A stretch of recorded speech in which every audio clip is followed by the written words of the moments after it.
बिस्मिल्लाहिर्रहमानिर्रहीम। अस्सलाम वालेकुम स्टूडेंट्स। आज हमने नेक्स्ट टॉपिक डिस्कस करना है और ये चैप्टर 3 का फर्स्ट टॉपिक है बायोडाइवर्सिटी। सबसे पहले हम इंट्रोडक्शन लेते हैं बायोडाइवर्सिटी के बारे में। अकॉर्डिंग टू बायोलॉजिस्ट इस वक्त प्लैनेट ऑफ अर्थ के ऊपर almost more than 10 million kinds of organisms पाए जाते हैं। Main 10 million species of organism जो हैं वो इस अर्थ के ऊपर रहती होती हैं, लेकिन उनमें से अभी तक साइंटिस्ट ने या बायोलॉजिस्ट ने 1/3 को बारे में स्टडी कर लिया है और उन्हें कैटलॉग कर दिया, मीन उनका रिकॉर्ड बना लिया, या 1/3 जो स्पीशीज हैं उनका उनके पास क्या है, एक डाटा है और उन्हें डिस्कवर की हुई है। बाकी जो स्पीशीज हैं अभी तक वो डिस्कवर होने वाली हैं, लेकिन with the passage of time ये आहिस्ता आहिस्ता कुछ स्पीशीज डिस्कवर होती जा रही हैं। अब इसमें से अगर हम देखें, इसमें से अगर हम डाइवर्सिटी देखें अर्थ ऑर्गेनिजम्स की, वो फंडामेंटल यूनिट ऑफ लाइफ से बहुत ज्यादा है। अब हमें पता है कि फंडामेंटल यूनिटी ऑफ लाइफ इसके ऊपर बेस कर रही होती है, सेल के ऊपर, और उसके बाद डिफरेंट लेवल ऑफ ऑर्गेनाइजेशन है उन चीज़ों के ऊपर। लेकिन अगर हम बात करते हैं डाइवर्सिटी ऑफ अर्थ ऑर्गेनिजम्स की, तो ये बहुत ज़्यादा होते हैं। इसलिए हमें ऑर्गेनिजम्स के जो देखते हैं कि जो ऑर्गेनिजम्स की कैरेक्टरिस्टिक्स हैं, और जो बायोलॉजिस्ट हैं उसके बारे में डिस्कस करते हैं, उनकी स्टडी करते हैं, जैसे उनका लाइफ साइकिल है उसके बारे में रिसर्च वगैरह की जाती है, और उसकी बेस के ऊपर जो ऑर्गेनिजम्स हैं उन्हें 5 मेजर ग्रुप्स के अंदर डिवाइड किया जाता है। इस चैप्टर में हमने इसको आगे फर्दर जाके डिस्कस भी करेंगे, उनके कैरेक्टरिस्टिक्स कौन कौन से हैं। और वो 5 प्रिंसिपल ग्रुप ऑर्गेनिजम्स अगर हम देखें, one of them are prokaryotes, means bacteria, और उसके बाद ग्रीन एल्गी आ जाते हैं। अब पता है आप लोगों को प्रोकैरियोट्स में हैं दोज ऑर्गेनिजम्स जिनके अंदर प्रोमिनेंट न्यूक्लियस नहीं होता और सेलर और मेम्ब्रेन बाउंडेड ऑर्गेनेल्स नहीं होती। फिर प्रोटिस्ट है जिसमें प्रोटोजोन्स आ जाते हैं, एल्गी आ जाते हैं, और फंजाई लाइक ऑर्गेनिजम्स हैं। फंजाई हैं, डिकम्पोजर्स हैं मेजोरिटी। उसके बाद प्लांट्स हैं, एनिमल्स हैं। इन 5 मेजर ग्रुप्स के अंदर डिस्कस डिवाइड करते हैं। इसको हम आगे 5 किंगडम भी कहा जाता है, उनमें हम इनके कैरेक्टरिस्टिक्स फर्दर स्टडी करेंगे। लेकिन अगर हम बायोडाइवर्सिटी की अगर बात करते हैं, the term biodiversity has been derived from bio and diversity. इन टू वर्ड्स को कंबाइन करके बायोडाइवर्सिटी बनाया गया। इसमें से बायो आप लोगों को पता है इसका मतलब क्या होता है, लाइफ और रिलेटेड टू लिविंग ऑर्गेनिजम्स, और डाइवर्सिटी का मतलब क्या होता है, वैरायटी। और यहाँ पे बायोडाइवर्सिटी की अगर हम बात करेंगे, it means variety with in species and among the species. With in the species and among the species, यहाँ पे 2 मेजर पॉइंट्स हैं। With in the species mean species के अंदर क्या वैरायटी पाई जाती है। जैसे अगर हम देखते हैं ह्यूमन के स्पीशीज की अगर हम बात करें, इसमें अगर हम वैरायटी देखें, हर एंड इसमें ह्यूमन के जो शक्ल सूरत है, करैक्टरिस्टिक्स हैं, वो एक दूसरे से डिफरेंट होते हैं। फिर अमंग द स्पीशीज इसका क्या मतलब है, डिफरेंट जो स्पीशीज है उसमें वैरायटी क्या है। इसमें आपको पता है कि हर ऑर्गेनिजम्स के, हर स्पीशीज के कैरेक्टर्स दूसरे स्पीशीज से क्या होते हैं, डिफरेंट होते हैं। सो biodiversity is the measure of variety of organisms present in different ecosystems. Name, हम इस planet of Earth को different ecosystem में divide किया जाता है, वहाँ पे किस टाइप के organisms पाए जाते हैं, उसकी जो measurement है, उसकी स्टडी को क्या नाम दिया जाता है, that is known as biodiversity. Biodiversity को वैसे 2 मेजर कैटेगरीज में डिवाइड किया जाता है अगर हम देखें। One of them is flora, और जो दूसरी है उसे क्या नाम दिया जाता है, that is known as fauna. Flora is actually the diversity of plants, mean अगर हम वैरायटी ऑफ प्लांट्स के बारे में स्टडी कर रहे हैं उसे क्या नाम दिया जाता है, that is known as flora. अगर हम एनिमल्स की डाइवर्सिटी की स्टडी कर रहे होते हैं तो उसे क्या कहा जाता है, फ्यूना। अब फ्लोरा एंड फ्यूना ये 2 टर्मिनोलॉजीज हैं जो मिलती जुलती हैं। मीन नाम्स अगर हम देखें तो हम कंफ्यूजन हो जाती है, बाजू का क्वेश्चन आ जाता है तो हम कंफ्यूज्ड बैठ जाते हैं, भाई फ्लोरा प्लांट्स हैं या एनिमल्स हैं, फ्यूना एनिमल्स हैं या प्लांट्स हैं। इसको लर्न करने का तरीका कार ये देख लें, फ्लोरा से फ्लावर, और फ्लावर आप लोगों को पता है वो क्या होते हैं, प्लांट्स हैं। तो इस तरह से हमें क्लू मिल जाएगा, पॉइंट मिल जाएगा लर्न करने का कि फ्लोरा प्लांट्स के बारे में है और फ्यूना किसके बारे में होता है, एनिमल्स की डाइवर्सिटी को कहा जाता है। अब हम देखते हैं कि डिफरेंट क्लाइमेट के अंदर या डिफरेंट रीजन्स के अंदर जो डाइवर्सिटी है वो डिफरेंट होती है। उसकी रीजन क्या है, उसमें ये होता है कि डिफरेंट फैक्टर्स हैं जो इफेक्ट करते हैं बायोडाइवर्सिटी के ऊपर, मीन कौन से एरिया के अंदर किस तरह की बायोडाइवर्सिटी पाई जाएगी, उसकी बेस के ऊपर डिपेंड कर रहे होते हैं। अब उन फैक्टर्स में अगर हम देखें किसी भी रीजन के ऊपर जो बायोडाइवर्सिटी है, it depends upon the climate, वहाँ का क्लाइमेट कैसे है। जैसे डिफरेंट ऑर्गेनिज्म हैं, डिफरेंट क्लाइमेट में रहते हैं। अब जैसे बहुत सारे ऑर्गेनिज्म हैं जो रेनफॉल में रहना पसंद करते हैं, और कुछ बहुत सारे ऐसी भी स्पीशीज हैं जो रेनफॉल में रहना नहीं पसंद करते। कुछ ऑर्गेनिजम्स ऐसे हैं जो पानी की कमी में रह सकते हैं, जैसे डेजर्ट्स में हैं। ज़ेरोफाइट्स हैं, पानी की डेफिशिएंसी को बर्दाश्त कर सकते हैं। हाइड्रोफाइट्स हैं, नहीं कर सकते। तो मीन पहली चीज यही आ जाती है कि वहाँ का क्लाइमेट कैसा है, वहाँ पर एल्टीट्यूड क्या है, उसी तरह के वहाँ पे ऑर्गेनिजम्स पाए जाते हैं। फिर वहाँ के सॉइल कैसी है। जैसे अगर हम सॉइल की बात करते हैं, 3 कैटेगरीज में सॉइल को हम डिवाइड कर लेते हैं। डेजर्ट्स में वहाँ पे आपको पता है कि सैंड, सिलिकॉन डाइऑक्साइड या सैंड वहाँ पे ज्यादा होती है। वहाँ पे मिनरल्स भी डिफरेंट हैं। लाहौर की ले लेते हैं, मुल्तान की ले लेते हैं, तो यहाँ पे इन मैदानी इलाकों की, लैंड एरियाज की, यहाँ पे सॉइल में मिनरल जोर हैं। फिर हम आगे चले जाते हैं हिल एरियाज में, मरी में देख लें, कागान में देख लें, नारान में देख लें, वहां पे सॉइल जो है, वहां पे जो न्यूट्रिएंट्स हैं वो क्या होते हैं, डिफरेंट होते हैं। कहने का मतलब ये कि सॉइल क्या है, हेट्रोजीनियस मिक्सचर होती है। मीन इसके अंदर जो न्यूट्रिएंट्स हैं उसकी कंपोजिशन वेरी कर रही होती है, डिफरेंट होते हैं। अब न्यूट्रिएंट्स डिफरेंट हैं, तो वहां पे प्लांट्स की अगर हम बात करते हैं तो वो उस हर प्लांट की जो न्यूट्रिएंट्स रिक्वायरमेंट है वो वेरी कर रही होती है। तो इसी तरह से वहां पे प्लांट्स की वैरायटी क्या होगी, डिफरेंट होगी। तो उसके बाद प्रेजेंस ऑफ अदर स्पीशीज, ये भी बहुत बड़ा फैक्टर है। वहां पे कौन सी स्पीशीज हैं, जैसे एक फॉरेस्ट का एग्जांपल ले लेते हैं हम। अब हम डिफरेंट फॉरेस्ट हैं, डिफरेंट क्लाइमेट, एल्टीट्यूड, सॉइल के बेस के ऊपर वहां पे वाइल्ड लाइफ भी डिफरेंट होती है। अब फॉर एग्जांपल अगर हम देखेंगे वहां पे कौन से मैमल्स हैं, उसी तरह के हर्बीवोरस किस तरह के हैं, उसी तरह के कॉर्निवोरस होंगे। तो मीन वहां पे कौन सी स्पीशीज हैं ये भी बहुत मैटर करती हैं। जैसे एक टाइगर है, उसे हिरन पसंद है, अगर हिरन है तो टाइगर की स्पीशीज भी ज्यादा होंगी, अगर कम है तो उसकी भी स्पीशीज इफेक्ट करती हैं। तो ये चीजें होती हैं। जैसे अगर हम बात करते हैं, एक एग्जांपल ले लेते हैं मसल्स की। ये वो मसल हमारे वाले नहीं है, बल्कि वो मसल्स एक ग्रुप है किंगडम एनिमेलिया में, फाइलम है, वहां की हम बात कर रहे हैं। जैसे स्नेल्स वगैरह हो गए, इन्हें मसल्स कहते हैं। सिपियों हो गई, इन्हें मसल्स कहा जाता है, उस ग्रुप में कैटेगरी करते होते हैं। अब ये जो हैं, ये प्रोटोजोन्स को खाते हैं। पाए कहाँ पे जाते हैं, पानी के अंदर। और मसल्स को कौन खाती है, स्टारफिश। अगर मसल्स नहीं होंगे तो स्टारफिश नहीं होगी, अगर मसल्स हैं तो स्टारफिश होगी। इस तरह अगर प्रोटोजोन्स पानी में पाए जाते हैं तो मसल्स होंगे, मसल्स होंगे तो स्टारफिश होंगी। तो ये फैक्टर है कि वहां पे कौन सी स्पीशीज पाई जाती हैं, इनके ऊपर बायोडाइवर्सिटी डिपेंड कर रही होती है। फिर उसके बाद इन्हीं फैक्टर्स को जेन में रखते हुए डिफरेंट हमारे जो रीजन्स हैं उसमें बायोडाइवर्सिटी की डिस्ट्रीब्यूशन भी वेरी कर रही होती है।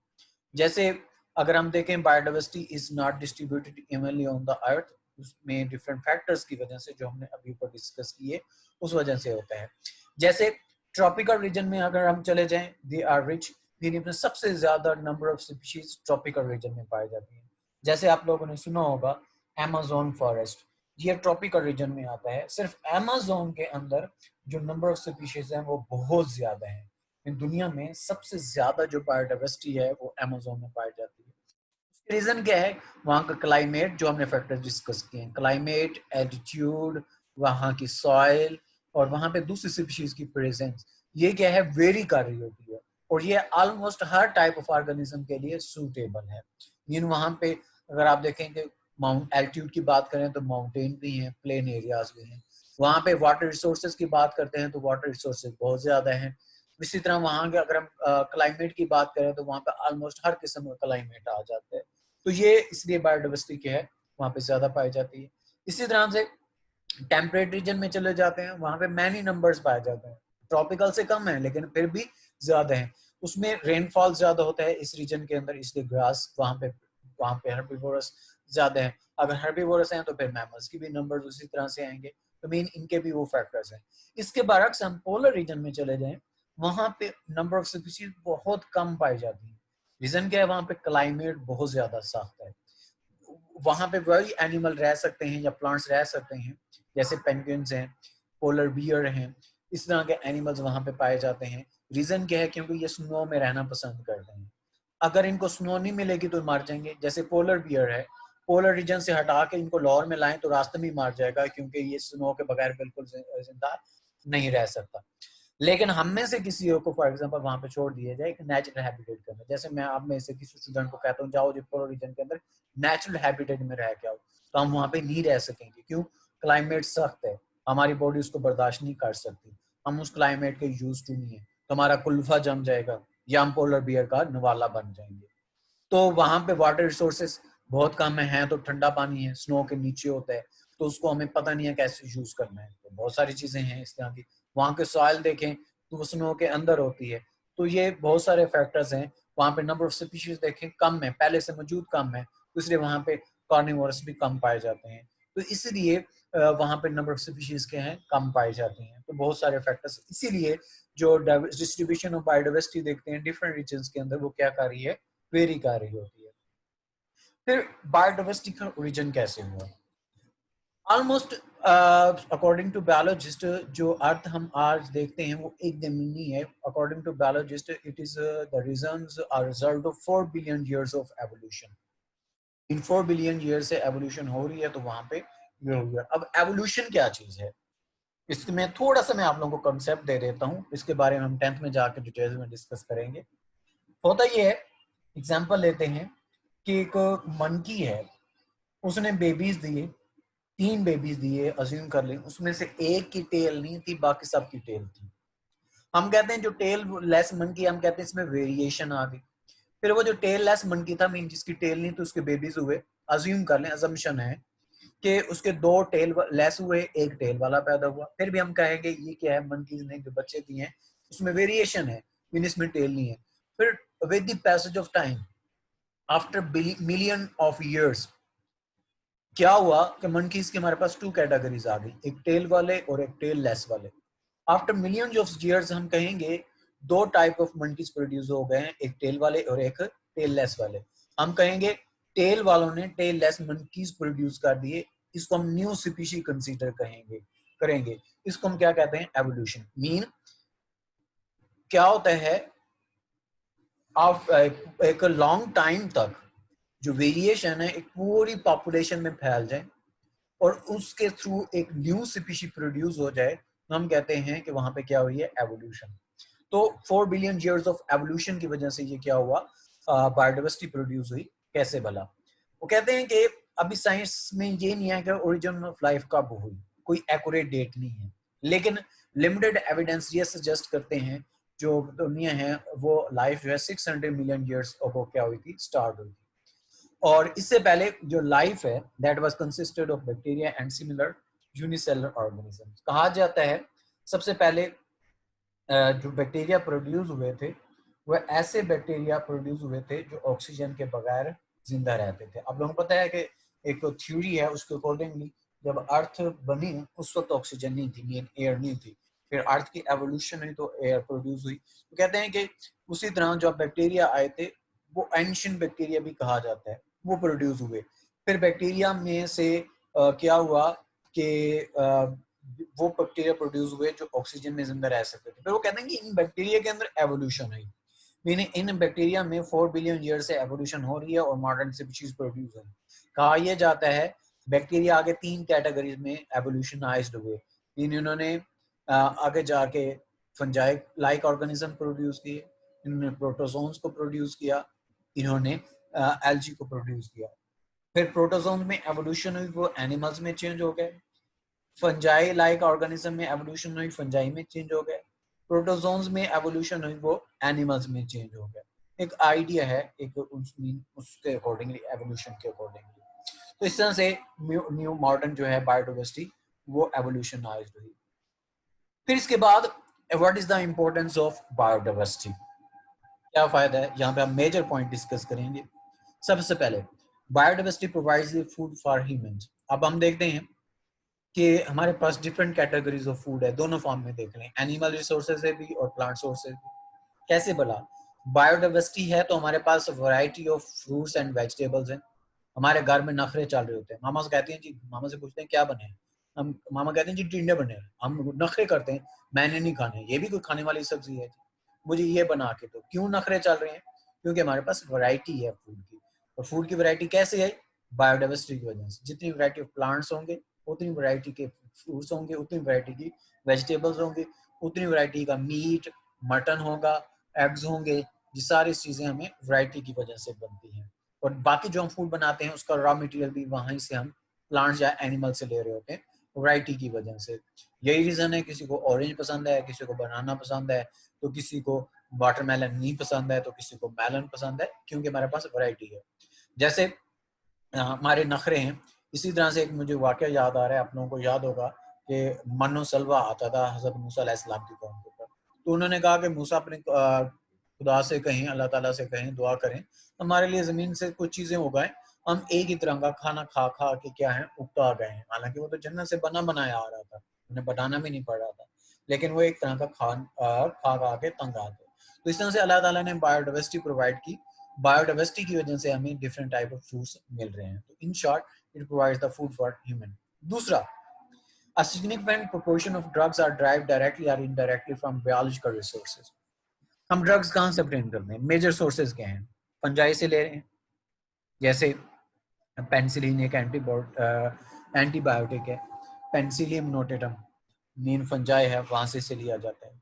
इसी तरह प्लांट से ले रहे हैं बहुत सारी ड्रग्स, दूसरा सोर्स प्लांट आ गया, तीसरा एनिमल्स आ गया, चौथा बैक्टीरिया आ गया, पांचवा सॉइल आ गया। तो ये मेजर सोर्सेज हैं जहां से हम ड्रग्स ले रहे होते हैं। इन पांच में से चार बायोडाइवर्सिटी के अंदर आते हैं। मेन कहने का ये है, हमारे पास variety of plants and animals है, तो हमारे पास वैरायटी ऑफ ड्रग्स आएंगी। जब वैरायटीज ऑफ ड्रग आएंगी तो बहुत सारी डिजीजेस को ट्रीटमेंट मिलेगी। जैसे आप लोगों ने सेकंड चैप्टर में डिस्कस किया, सबसे पहले क्यों ना प्लांट्स की बार को लाया गया, जो फीवर के अगेंस्ट तो इफेक्टिव थी, लेकिन मलेरिया के अगेंस्ट इतनी ज्यादा इफेक्टिव नहीं थी। सिंकोना जब बाय चांस आया, मिस्टेकनली आया, तो क्या हुआ, वैरायटी आई, बायोडाइवर्सिटी की वजह से क्यों और सिंकोना दो डिफरेंट प्लांट्स पाए गए। Cinchona was effective against the malaria. तो कहने का मतलब ये है कि मलेरिया के अगेंस्ट उसकी ट्रीटमेंट डिस्कवर होगी। तो मीन वैरायटी की वजह से हम कहते हैं डिफरेंट ड्रग्स हैं, डिफरेंट ड्रग्स जब आती हैं तो डिफरेंट टाइप ऑफ डिजीज की ट्रीटमेंट मिल रही होती है।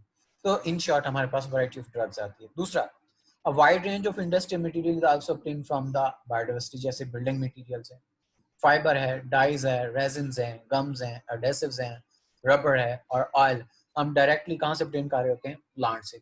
ऑयल की एग्जांपल लेते हैं, मस्टर्ड ऑयल है, ऑलिव ऑयल है, सोयाबीन ऑयल है, सनफ्लावर ऑयल है। ये हमारे पास वैरायटी है, तो डिफरेंट टाइप ऑफ ऑयल निकल रहे हैं। फर्नीचर की एग्जांपल ले लेते हैं, बिल्डिंग मटेरियल की एग्जांपल लेते हैं। घर में जब घर बन रहा होता है, कंस्ट्रक्शन हो रही हो, अगर आप में से किसी नए घर की हो, तो घर में ये डिस्कशन हो रही होती है, जी डोर इस लकड़ी का होना चाहिए, कबर्ड इस लकड़ी का होनी चाहिए, बेड बनाना है तो इस लकड़ी का होना चाहिए, सोफा इस लकड़ी का होना चाहिए। तो उसमें डिफरेंट टाइप ऑफ प्लांट्स की हम वुड यूज करें। क्यों? क्योंकि हमारे पास वैरायटी ऑफ प्लांट्स हैं, तो हम यूज कर रहे होते हैं। तो इस तरह से ये है। एक और मेजर इंपॉर्टेंस है, biodiversity is also involve in balancing of ecosystem.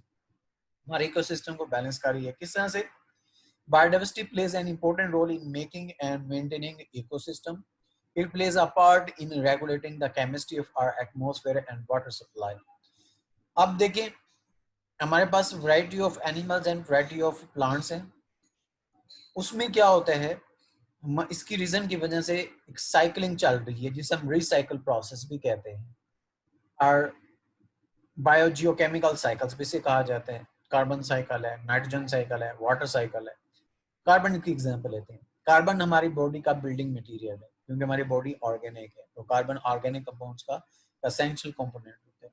Carbon हम कहाँ से लेते हैं? कार्बन डाइऑक्साइड से। कहाँ से आती है कार्बन डाइऑक्साइड? एटमॉस्फेयर से। कैसे आती है? प्लांट्स लेते हैं, फोटोसिंथेसिस करते हैं, ग्लूकोज बनाते हैं, तो ग्लूकोज में कार्बन एंटर हो जाती है।